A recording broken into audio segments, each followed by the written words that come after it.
I gotta redo the zoo primer video, specifically Gruul Zoo, so I thought I would just redo it and make it quicker and whatnot.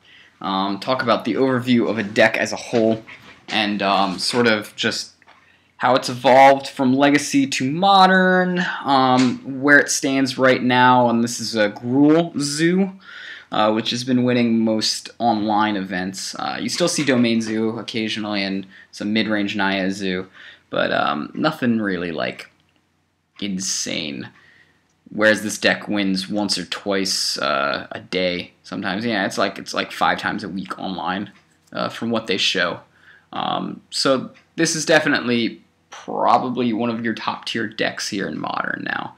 I don't think it gets the recognition it deserves, mostly because people think it's like a dumb beater deck, which it is a beater deck. I wouldn't call it a dumb beater deck, but it's a beater deck. And sort of people think like Wafatafa or Geist of St. Taft is your best deck. And that's just not true, because Gruul Zoo pretty quickly and evenly beats them. But let's talk about the deck as a whole here, just so that we can talk about where it came from. Zoo came from Overextended. Or not even Overextended, sorry. It came from Extended. Back when Curdape was a dominating figure of it. Fun fact, Curdape actually got banned from Extended at one point in time because it was too powerful. Which was weird, since they didn't ban, like, Necropotence or something, but they did ban Curdape because he was just too efficient for the time, which sort of, oddly enough, mirrors where Modern's at right now, where the reasoning for the banning of Noctil is because it pushes other aggro decks out because there is Zoo or nothing else. I don't think this is true, but that's not a point for here or there. The question is where did Zoo come from? And it came from Extended. And the idea was to do Naya and to use Curdape and other creatures that were also as efficient as that, and use the best burn that there was access to. And the best burn at that point, still some of the best burn today, is Chain Lightning, Bolts, and Lightning Helix. The joke of the deck was the fact that it ran a lot of little creatures. It ran Savannah Lions, it ran Curdape, it ran Jackal Pub. So it had a lot of like zooey creatures in it. So the deck became known as Zoo, and it still is. Ironically, we fast forward a bunch of years, we still have some of the best creatures in Magic are in fact still animals. Granted, there's some humans that have come in, Thalia and Burning Tree, to name a few, as well as Knight of the Reliquary. But it went to Legacy as that deck for a while, and for a while it was one of the better decks to play in Legacy, prior to the printing of Mental Misstep, which definitely took a lot of oomph out of it. But there was a while when the best deck in the format was Merfolk, and then Zoo, who preys on any blue-based quote-unquote fair deck, will take it down. Now, so the idea behind Zoo, in its sort of larger goal, larger scheme of things, is to make its deck 1/3 land, 1/3 burn, and 1/3 creature. So you take your best burn, your best creatures, your best land, shuffle it up in those Naya colors, and this is what you got. This has changed a little bit in Modern. It's more creature-based, and I'll get into that in a little bit. Your basis for your Legacy Zoo deck still runs around things like Noctil, Goyf, Curdape. Use like Grim Lavamancer to sort of as extra burn. Qasali Pride Mage because it takes care of a lot of things. Also, ironically, an animal. And less so on Experiment 1 or Burning Tree, as we rely on in Modern. The reason we rely on that is because our creature base isn't actually the best. After the Noctil ban, we ended up being a deck that had pretty good burn with some pretty good creatures, but Affinity was faster, Red Deck Wins was faster, and Jund played the same game that we were trying to play and played it better in the long game. So our deck sort of slipped back into existence. we were still a strong 1.5 deck, but it was just things were so diluted in the format that you couldn't have a zoo deck that thrived. What really revitalized it was Flint Hoof Boar was around, but didn't actually make a statement yet. It just wasn't as good as your other options, namely Thalia, because there was so much combo in existence. But what really did it was Experiment 1 and Burning Tree, and this standard sort of dealie that you could do with it. Although Rampager is fantastic. Basically, Experiment 1 is our attempt at having a Noctel again. Noctel is very much the linchpin of this deck. The ban hit it a lot harder than most people thought it did.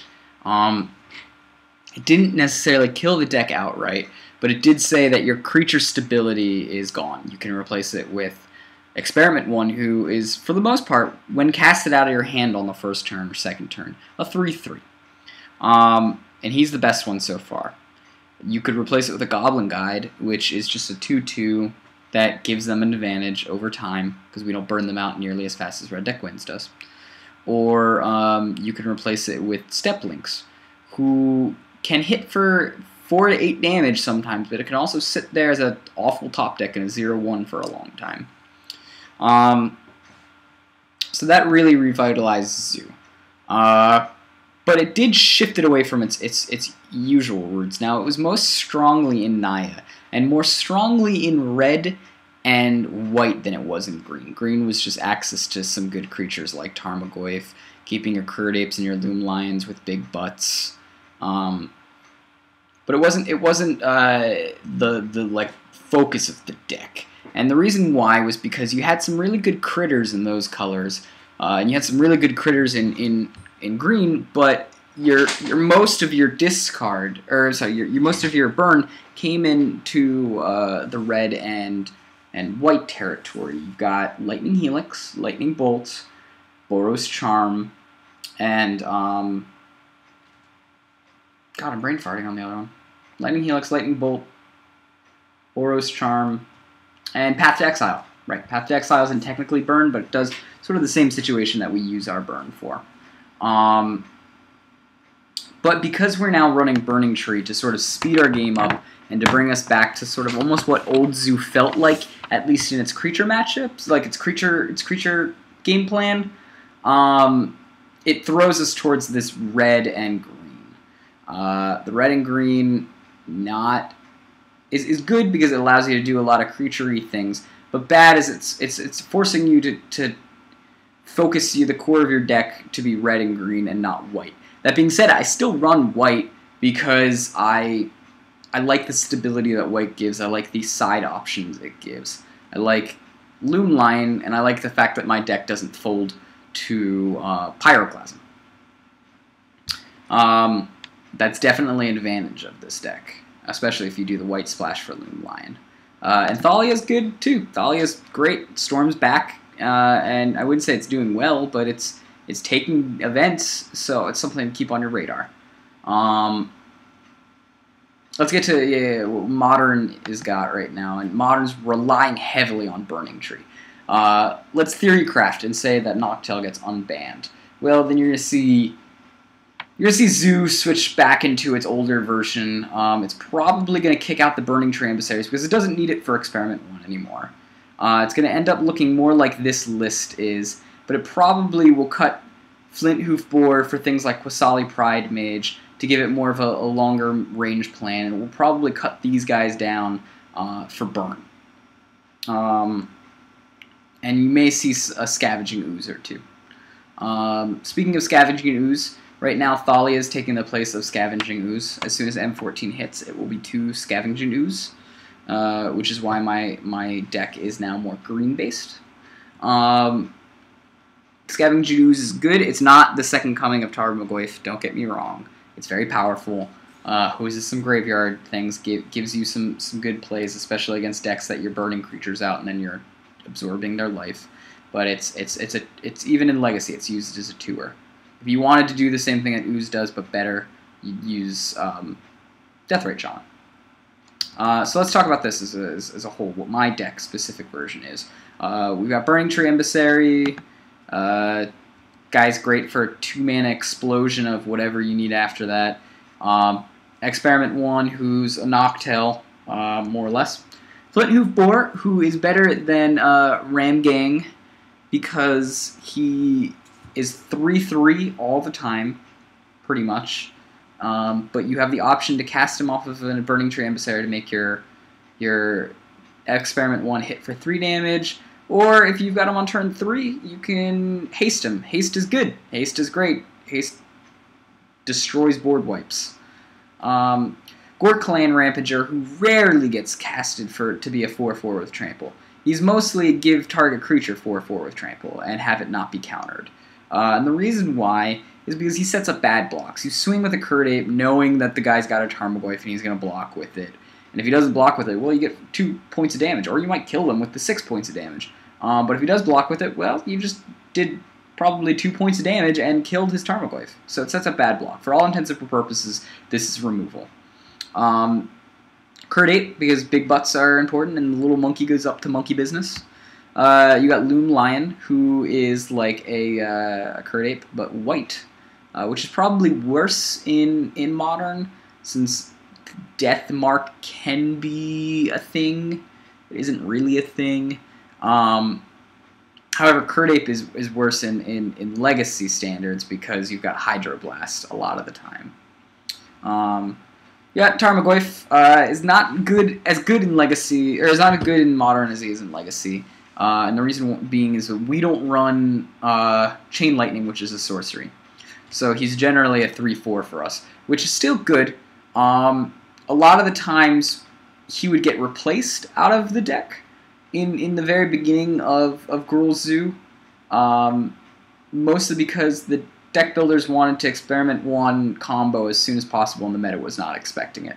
Now that the meta expects it and knows that it exists, there are ways to deal with Experiment 1, turn 1, mostly Bolt, and Tarmogoyf becomes the better option because he's just the more stable beater. And you've got sort of 2 flex spots here open in your creature core, and I filled that with Thalia, because I like Thalia, and I'm running white, so I've got no really reason to run something else. Other decks run other things, and I'll show you that after this. You also have 4 bolts, this is a given. 2 other removal. I use Path to Exile because I like it being a cure-all. I like that it hits Wormcoil Engine. But a lot of people who want to stay in just red and green run Dismember in this spot. You've got your mana base, which your mana base is going to stay the same, minus you may add a Stomping Grounds, take away a few fetches, and put in the fast lands, Copperline Gorges, if you're going to stay in just red and green. And I don't like staying in red and green. I think as soon as a quote-unquote pro takes it and makes it Naya, you'll find more people are doing this. You've got 2 Domri Raids here. That's, again, in sort of your removal area, your flex spot area. I like Domri because I'm running white, since I'm not running things like Goblin Guide. I am a half a turn slower, and Domri helps me stabilize and keep stable. I also like that what it does against a blue-based meta, which is what we're in right now with Geist, in the fact that he keeps me drawing cards. Keeps me drawing stuff like Gore Clan Rampagers or Flint Hoofs with haste. That's important. And he's good because he's got that removal spell. Most of the time he's a removal spell. Occasionally I stick him against a control deck and it takes me until I pop him at ultimate, and then suddenly every top deck I have is like gonna kill them. Then we've got Pillar of Flame to round it off. The reason I use Pillar of Flame is it feeds Goyf, it hurts Finks, and Finks is the enemy of this deck, and it also can get thrown to the face. Let's talk about some of the other options that you can go with other than this, which is the more popular options online. And I don't necessarily think that they're better, but you will see them online more, net-decked. And we've got 2 main versions. One mostly with removal and Vexing Devil, and the other one with Strangleroot Geist and Pump. A let's talk about the easier one to understand here, Vexing Devil. Vexing Devil, you know, he does his deal. He's a 4/3 that when he enters the battlefield, opponent can make him deal 4 damage to him and then sacrifices it. And for all intents and purposes, he's generally burn, but he also manages to make Experiment 1 a 4/4 sometimes, which is very good. And likewise, in the side, he's running more Dismembers and more Pillar, like he's got Pillar of Flame, so 9 other spells. This guy is very focused on bashing with his creatures as soon as possible, get things out of the way. Less focused on burn, but more focused on just creature bash. And on his side, he's got options to burn more. He's got another Pillar of Flame, he's got a Flame Slash, etc., etc. Molten Rains, which feel like a burn spell with a plus. And over here, you've got the pump version of Zoo that's being shown online. And the only real difference is that they're running Strangleroot Geist as their beater of choice here instead of Curdape, and I'm sorry, instead of Vexing Devil. And the reason why is because it can also trigger Experiment 1 twice, not to a 4/4, but to a 3/3, and it's better against removal because it's got Undying. As well, it's got Haste, so it pushes through damage quick. And that's something they want because rather than running a lot of removal, they run a lot of pump and acted as pseudo-removal. Colossal Might can be casted off of Burning Tree Emissary. Mutagenic Growth is gravy on top of when you're giving Trample with Rampager or Colossal Might. I don't like this version as much. I think this version relies way too heavily on its dudes and dies very quickly to a Pyroclasm. I prefer white because I think it just gives you better options overall. And there's not a ton of mana denial. There's no like wasteland in this format. So the reasoning of not using 3-colored lands is beyond me. I also think that using any more than 3 colors is also a little stupid, just generally because you're setting yourself up for pain come terms of mana base. I mean, that can be an issue, is mana base. And this deck has generally a bad matchup against red deck wins anyways because it's a turn or two slower than it. So I don't see the difference in using pain lands. Shock lands, I should say. Let's go to the sideboard options. We've got Pillar of Flame here, Topa Orb that I use because Mellower Pod is everywhere. It also hoses Twin and actually hoses Soul Sisters because it denies them most of the life gain aside from Martyr, as well as Squadron Hawks. I use Aven Mind Sensor here because of Pod. If Twin and Soul Sisters goes down a bit and random decks that have enter battlefield effects, I'd use Mind Sensor more. Mind Sensor's not only just good against Pod, but it's also very good against mid-rangey decks and even combo decks because it stops them from getting to their critical need of 5 lands in order to start hitting you with Colonnade, and it stops like things like Jund or Junk from really getting ahead of you in terms of land, which is you're keeping them in then that atmosphere where you're going to really do the most damage to them. Good against Junk too. Jund is necessarily not the best matchup, and I'll talk about weaknesses of the deck in a little bit. We've got Fairy Macabre. Usually you want 2 graveyard kill options, and your 2 graveyard kill options, or 2 or 3, come down to things like your usual suspects. Fairy Macabre,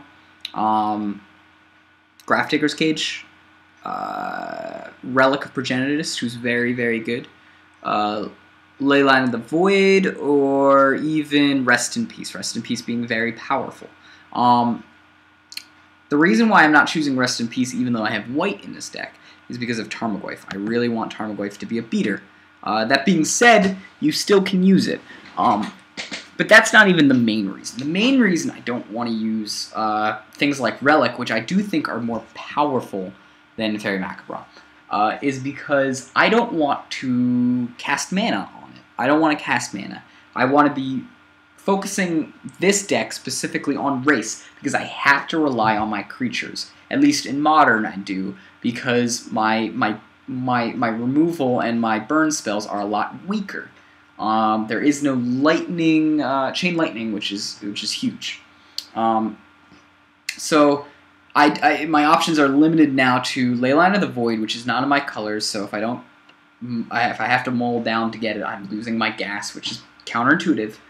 Or it is Tormad's Crypt, which is good. You can use Tormad's Crypt, but it does tell your opponents that you're on to their game plan. Whereas Fairy Macabre, you keep in a hand, and then they think they're lulled them with a false sense of security, and they just go for it, and then you pull this out and stop them like that. It can steal games, is my real reasoning. And I like that because I don't want to tell them what I'm doing. They might just think I'm an aggro deck and I'm dumb and I'm beating as fast as possible. But really, I might have a plan in my hand all along. Not to mention, I did pull a foil in Modern Masters, and the Shadowmoor symbol is a pumpkin head. It's a pumpkin crown, the Reaper King's crown. So I'm a little biased when it comes to that, too. I run Blood Moon instead of Molten Rain because I feel like if I want to kill lands, I want to do it continuously. I don't like Molten Rain. It feels just like a burn spell with a bonus, which I suppose is what you should be running it as. But I'd rather hose things in my sideboard and be more powerful. And as for that, this hoses Tron unless they bounce it. It can even hurt Jund and Junk. Or mid-range, and it sometimes just crushes a control matchup. They go out of their way to sort of remove your characters or your creatures, and then you drop a Blood Moon and say, well, good luck, you don't have any lands anymore. And it really screws over them. Going down, we've got Deglamour. Deglamour is your artifact kill spot. You can do a bunch of stuff here. You can do Qasali Pride Mage, you can do, and I like Qasali a lot more than I like Deglamour, but since there's enough Tron slipping around, you might want to think about Deglamour. And I wouldn't necessarily go only artifact removal here, because then you're looking at not being able to kill enchantments. I think enchantments are important to kill because Boggle shows up randomly and wins games.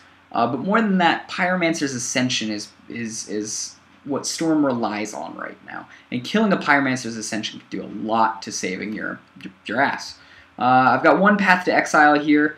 Generally, you want to have 3 cover-all removal spells in your main deck and your sideboard somewhere split.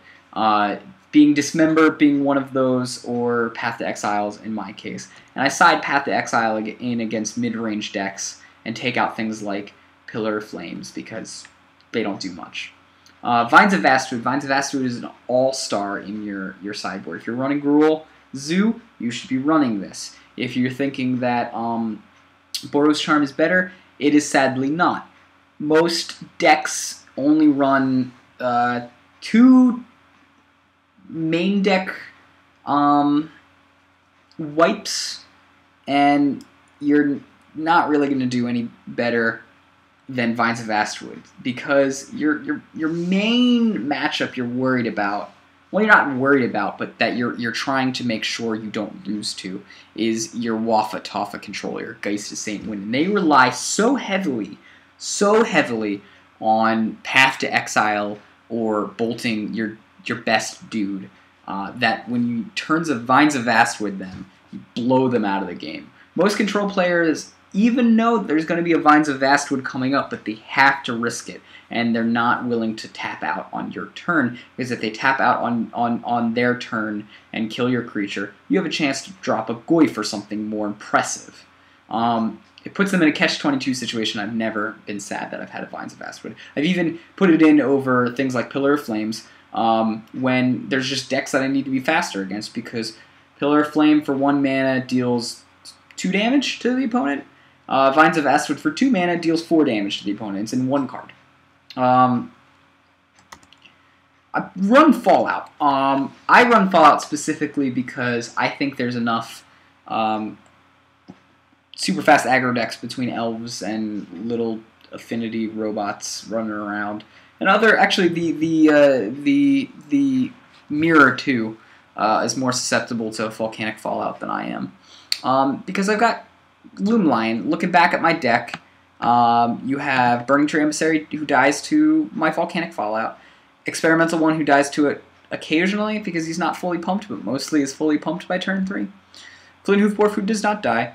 Gorklan Rampager, who's removal, but if he was cast, does not die.